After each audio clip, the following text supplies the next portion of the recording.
La délégation malienne conduite par le Premier ministre Dr Choguel Kokala Maïga est arrivée dans la capitale brésilienne. Elle prend part demain à l'investiture du président Lula da Silva, une manière de renforcer le partenariat qui existe entre le Mali et le Brésil.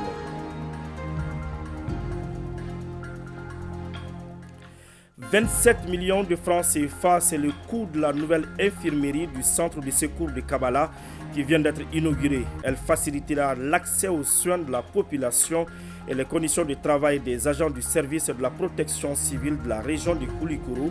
Des détails dans quelques instants. Dernier 13h de l'année 2022, c'est un plaisir pour nous de vous le présenter. Bonjour à tous et bienvenue. Partons directement au Brésil. Le Premier ministre est arrivé à Brasilia où il représentera dimanche le chef de l'État à l'investiture du président Lula da Silva. Cette visite du chef de gouvernement est aussi l'occasion de renforcer la coopération entre le Mali et le Brésil. Les deux pays entretiennent d'excellentes relations dans plusieurs domaines, notamment agricoles et sécuritaires. Ibrahim Traoré et Adama Kamara sont nos envoyés spéciaux à Brasilia. Le Premier ministre, à la tête d'une forte délégation, entame une visite d'amitié de travail de 4 jours à Brasilia. Arrivé ce vendredi dans la capitale brésilienne, c'est un agenda hyper chargé qui attend Dr Choguel Kokala Maïga. D'abord, le chef du gouvernement représente le président de la transition dimanche à l'investiture de Lula da Silva. Lula da Silva qui débute un 3e mandat après avoir gouverné le pays de 2003 à 2010. C'est aussi l'occasion pour le chef du gouvernement de réchauffer la coopération entre le Mali et le Brésil. Une relation qui se porte déjà bien selon le chef de la diplomatie malienne, Abdoulaye Diop. Cette réponse favorable du président de la transition aux autorités brésiliennes s'inscrit aussi dans le cadre de relations historiques très fortes entre le Brésil et le Mali, qui entretiennent déjà une relation de coopération suite à un accord signé entre nos deux pays depuis 1981. Et c'est sous le magistère du président Lula qu'on a vu les relations se renforcer entre le Brésil et l'Afrique.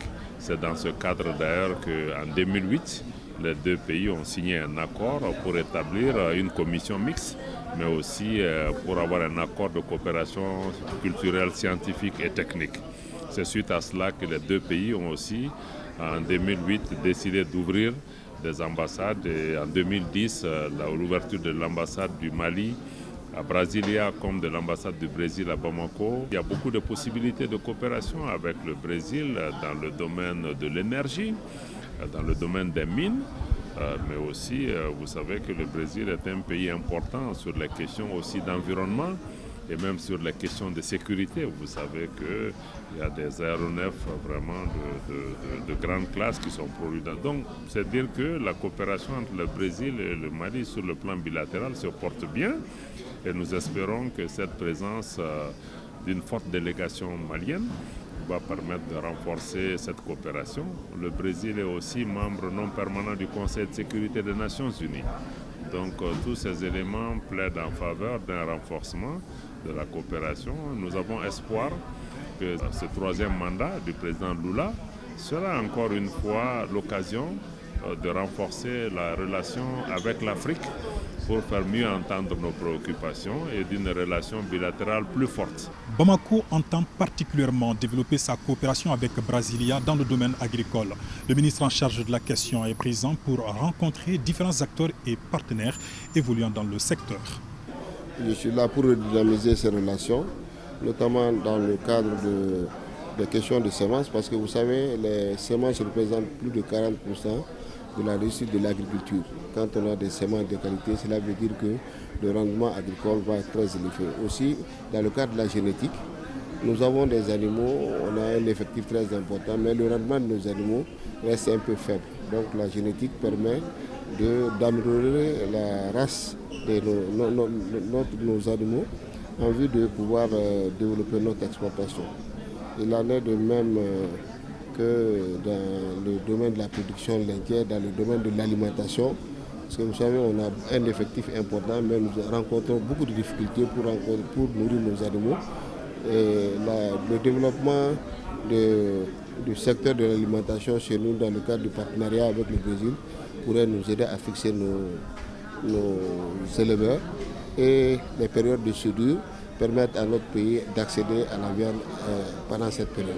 Ce déplacement du Premier ministre sera également marqué par une série de rencontres bilatérales avec des chefs d'État et de gouvernement attendus à l'investiture du président Lula da Silva.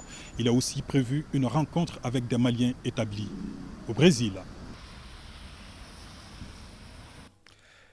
Retour à Bamako ce soir pour le réveillon. Plus de 15 000 éléments des forces de défense et de sécurité sont déployés pour la sécurisation des personnes et de leurs biens. Le maillage sécuritaire est renforcé à la police, à la gendarmerie, à la garde nationale et à la protection civile avec des moyens conséquents. On en sait plus avec Bemba Sibi. Pour les réveillons, les forces de défense et de sécurité ont prévu un important dispositif pour la sécurisation des personnes et de leurs biens. Ce sont plus de 15 000 éléments de la police, de la gendarmerie, de la garde nationale et de l'armée qui sont mobilisés à cet effet sur toute l'étendue du territoire national. L'effectif non seulement a gonflé, non seulement à Bamako et dans les régions. Et puisque dans les régions, il y a eu la création des GMS, les groupements mobiles de sécurité, qui étaient uniquement dédiés à la ville de Bamako. Vous allez entendre patrouilles sectorielles. Ça, c'est les unités qui, dans leur territoire de compétence, ils évoluent. Ça, c'est la patrouille sectorielle. Et il y a les patrouilles de grande envergure, les patrouilles mixtes, avec toutes les forces, gendarmerie, police, garde et protection civile. Nous avons eu à élaborer 2 plans. Le plan de sécurisation des axes et le plan de sécurisation globale de la ville, en l'occurrence du district de Bamako, qui se greffe au plan existant qu'on appelait Faba Lakana. Nous ne rentrerons pas dans tous les détails d'exécution, mais nous avons des éléments dynamiques, nous avons des éléments statiques, nous avons la couverture à renseignement et nous avons les QRF qui sont les Quick Reaction Force, donc les forces d'intervention rapides pour faire face aux cas d'urgence. D'un coin à un autre, c'est le terrain qui commande l'action. Nous avons des réalités de Bamako qui divergent de celles des régions. Et en fonction de la situation des terrains, les cadres d'ordre sont modifiés. Le maillage territorial est donc renforcé avec des moyens conséquents. Toutefois, quelles que soient les ressources humaines et matérielles mises en place, sans changement de comportement, l'atteinte des objectifs devient difficile. En tout cas, au niveau de la protection civile, tout est mis en œuvre pour rapprocher le plus possible les services de secours des populations. Ces dispositions sont relatives, n'est-ce pas, à des sites de stationnement. Effectivement, à l'intérieur de Bamako, nous avons déjà une dizaine de sites de stationnement. Ces sites sont opérationnels. En dépit de ça, nous avons également des piquets d'intervention qui sont mis en place dans les différents centres de secours. Nous avons aussi pris des dispositions au niveau de nos unités fluviales pour des besoins d'intervention. Nous avons aussi des engins qui sont au nombre de 60 environ. Les dispositions prises à Bamako, dans la capitale ici, ce sont les mêmes dispositions qui sont répliquées, n'est-ce pas, dans les capitales régionales. Au niveau de la police, de la gendarmerie ou encore à la protection civile, l'efficacité du dispositif mis en place est étroitement liée à la collaboration de la population. Et tout ce qu'on demande, c'est de nous aider. Nous sommes avec eux, c'est de nous aider en nous fournissant des renseignements. Puisque nous traversons une période que tout le monde connaît. Nous conseillons aux usagers d'être très prudents, d'être aussi très alertes, de respecter le code de la route, effectivement, et naturellement de porter surtout les casques. Vous savez que la police de proximité participe aujourd'hui de nos actions. Nous avons dans toutes les circonscriptions des comités de vigilance, de veille et d'alerte qui participent à la couverture du renseignement. Une franche collaboration de la population avec les forces de défense et de sécurité permet de passer les fêtes de fin d'année en toute quiétude. Outiller les enseignants qui dispensent l'anglais dans certaines méthodologies d'enseignement de cette langue, c'est l'objectif recherché à travers la première édition de la Conférence nationale de l'enseignement de la langue anglaise, l'initiative de l'Association malienne des enseignants de la langue anglaise en collaboration avec l'ambassade des États-Unis. Ils sont plus de 50 participants des régions du district de Bamako à prendre part à ce cadre de renforcement de capacité, nous dit Bokari Koulibaly. Cette remise de matériel informatique à la présidente de l'Association malienne des enseignants de la langue anglaise marque le lancement des activités de la première édition de la Conférence nationale de l'enseignement de la langue anglaise. Ce geste va permettre aux bénéficiaires de renforcer leurs capacités en anglais. Nous avons des professeurs d'anglais qui ont eu la chance de participer à des programmes aux États-Unis. Donc, à leur retour, beaucoup n'ont pas la chance de partager leur expérience. Donc, cette conférence est un lieu pour 6 alumni des États-Unis qui ont participé à des programmes, d'échanger avec leurs collègues, de partager avec eux ce qu'ils ont appris.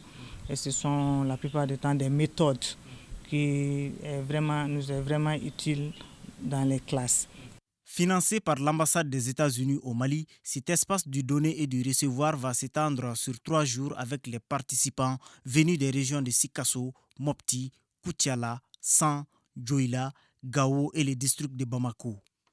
Nous pensons qu'il est très important de continuer le partager avec les enseignants et en même temps le professeur d'anglais dans l'intérieur du Mali et en même temps à Bamako. Au terme de cette session de formation, les bénéficiaires devront à leur tour partager les acquis avec leurs collègues afin de booster leur niveau en anglais.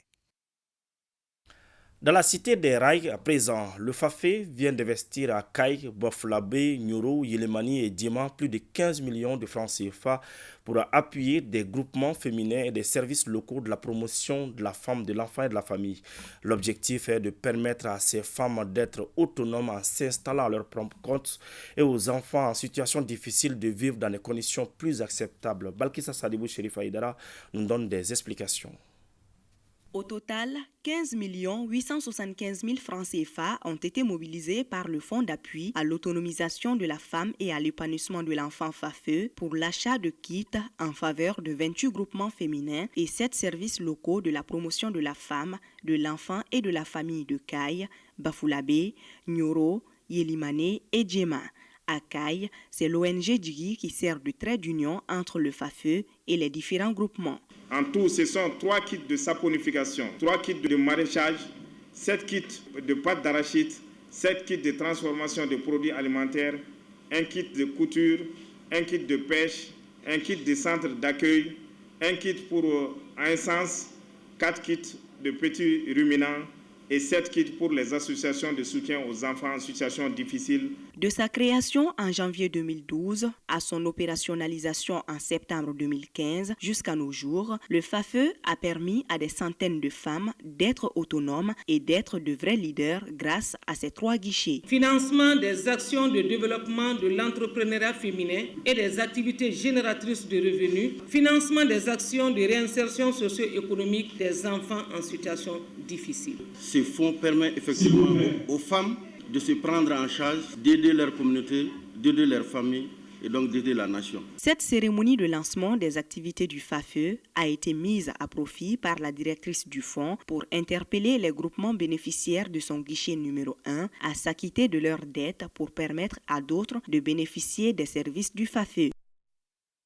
Après Kaï, cap sur Koulikoro, inauguration de la nouvelle infirmerie du centre de secours de Kabala. Sa réalisation a coûté plus de 27 millions de francs CFA. Le but est d'améliorer les conditions de vie et de travail des agents du service de la protection civile de la région et du coup apporter les premiers soins à la population de Kabala. Ousmane Koïta a suivi la cérémonie pour ORTM 1.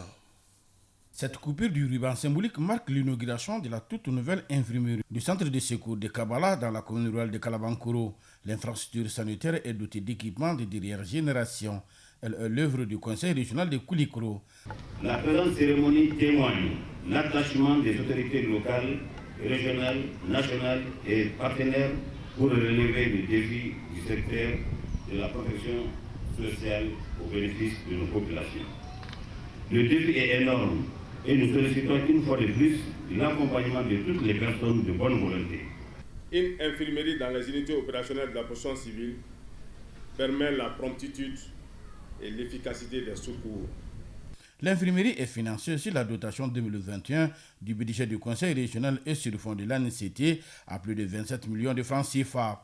Elle est composée d'une salle de soins, d'une réception, d'un bureau pour les majors, d'une salle de garde. L'infrastructure est venue soulager la souffrance des soldats de feu de Koulikoro et des populations locales. Le déploiement du personnel spécialisé n'a pas été un souci pour la direction générale de la protection civile grâce aux efforts et à l'engagement des plus hautes autorités du pays. Avec l'université de Kabbalah, nous assistons à beaucoup d'accidents de la circulation. C'est vraiment salutaire. Et nous pensons que ça va enlever beaucoup d'épines dans notre pied. Le chef de village d'Engolobogo et le maire de la commune rurale de Kalabankoro ont tous salué cette dotation du centre de secours de Kabbalah en infirmerie. À Sikasso, le projet Continuité des services de dépistage du VIH chez les enfants malnutris, les patients tuberculeux et les patients admis pour consultation IST présente le résultat de ces travaux. Le CERCES, Association Kénédougou Solidarité, s'est dit plus que satisfait de l'atteinte des objectifs fixés par le projet soutenu par l'ONU-SIDA, compte rendu Moussokoro Sérémé.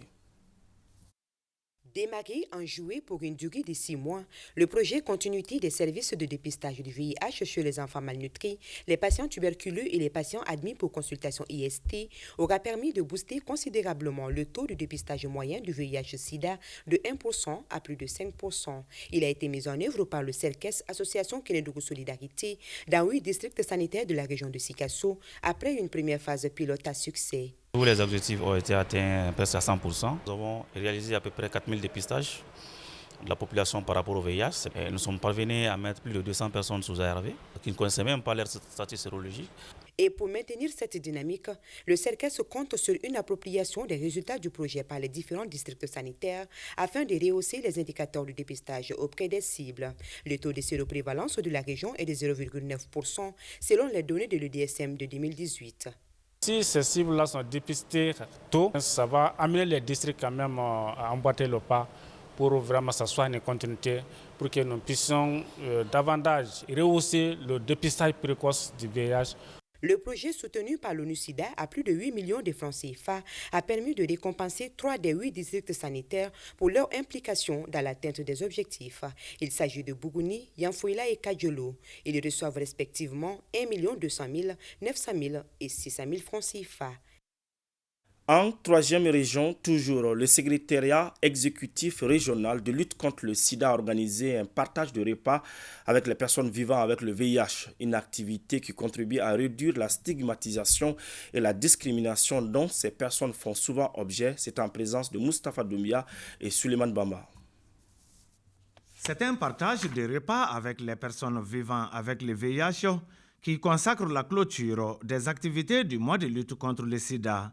L'initiative est du secrétariat exécutif régional de lutte contre le sida en partenariat avec l'association Kénédougou Solidarité. Les pratiques de stigmatisation, de discrimination sont très néfastes, sont intolérables envers les parents et amis des personnes malades. Avec la collaboration des associations de PVIH, mener des activités en ville et en dehors de la ville auprès de certaines cibles.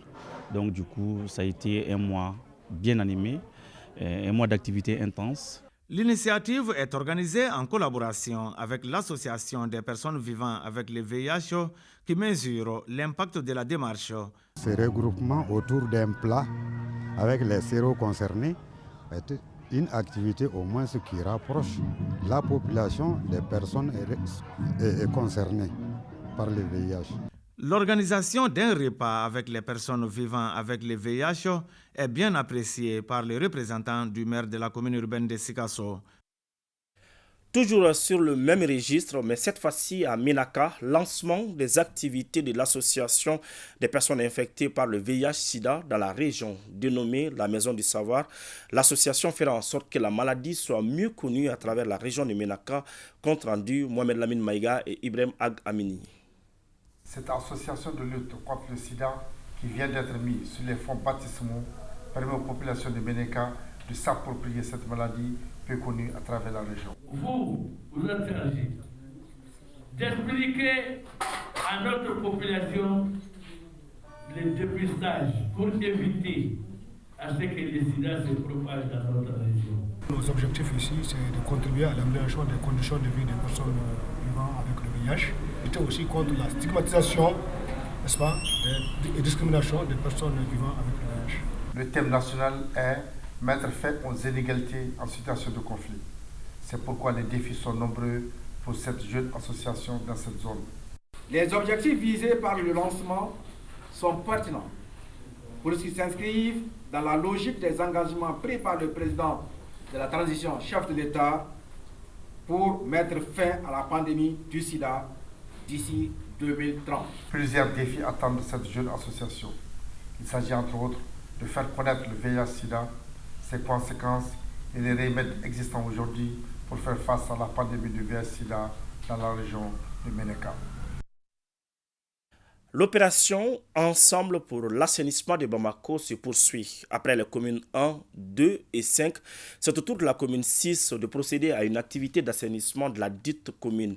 Elle entre dans le cadre de l'opération spéciale d'assainissement de la ville de Bamako et de Kati, l'initiative du président de la transition, nous dit Aguebou Koulibaly. La problématique de l'assainissement du district de Bamako et de Kati est une préoccupation des autorités de la transition. L'opération spéciale d'assainissement en est une parfaite illustration. Cette opération se poursuit en commune 6 du district de Bamako. Ce n'est pas notre première fois d'assainir la commune. L'assainissement est notre activité au quotidien. La saleté nous gêne, car qui parle d'assainissement parle de santé.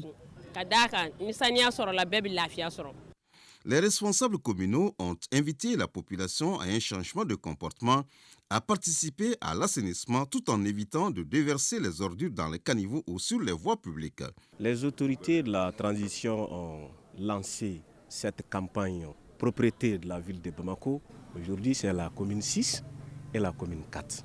Nous avions mobilisé les acteurs de l'assainissement, la population, afin d'assainir la commune 6. La propriété, ce n'est pas un seul jour. Et les ordures ne viennent pas d'ailleurs. Il faut que nous changions de comportement. Le maire de la commune 6 de conclure que l'assainissement est l'affaire de tous. Personne n'a le droit de s'en débarrasser au risque de compromettre sa santé. La Miss ORTM Kuchala 2022-2023 s'appelle Mariam Diarra. Elle est la première lauréate de la nouvelle station régionale ORTM Kuchala qui a organisé pour la première fois cette compétition. Les postulantes, au nombre de 9, ont montré leur savoir-faire et leur savoir-être avant de s'adresser au public conformément au thème Ensemble pour le Mali-Courant en marche. Les temps forts de la cérémonie, c'est dans ce reportage signé Brima Koni avec la voix de Mohamed Kayantao. Mariam Diarra, élève en comptabilité à l'IFP de Sikasso, mesurant 1,74 m et pesant 52 kg, est la toute première Miss de l'ORTM Kuchala. La première dauphine s'appelle Aminata Balo. Adidjatou Koulibaly est la deuxième dauphine. Cette première édition de Miss ORTM Kuchala est donc pour nous une activité qui permet de revisiter le riche patrimoine culturel du Mali en tenant compte des défis de l'heure. Parmi ces défis figurent en bonne place l'union sacrée autour des questions de développement, ainsi que la culture de la paix, du vivre ensemble. Les autorités politiques apprécient cette première édition de Miss ORTM Kuchala. Le premier coup a été le coup de maître. Dans la partie organisationnelle, il y a vraiment eu beaucoup de force. Vous avez fait un travail réussi. C'est l'ensemble des populations de Kuchala, du conseil communal et des populations qui sont honorées aujourd'hui. C'est la beauté féminine de la capitale de Mengala qui va se mettre en exil. Elles étaient au total 9 postulantes à faire montre de leur physionomie avenante, leur savoir-faire et leur savoir-être. Elles ont également livré des messages sur le thème Ensemble pour le Mali-Courant en marche. L'organisation des Miss au Mali, c'est pour donner à la femme toute la place qu'elle occupe dans notre société. L'organisation est impeccable. Et puis le choix des Miss aussi, vraiment, c'est à la hauteur. Cette première édition de l'élection Miss ORTM dans la capitale de l'Or Blanc était présidée par le gouverneur de la région de Kuchala. On doit saluer toutes les postulantes. Kuchala a donné satisfaction aujourd'hui. et vivement que Koutiala va aussi prendre le dessus à Bamako. Cette élection Miss ORTM Koutiala a été un motif d'incitation à plus de citoyenneté pour un Mali émergent. Voilà, c'est la fin de ce journal. Merci de l'avoir suivi. Bonne suite de programme sur ORTM 1.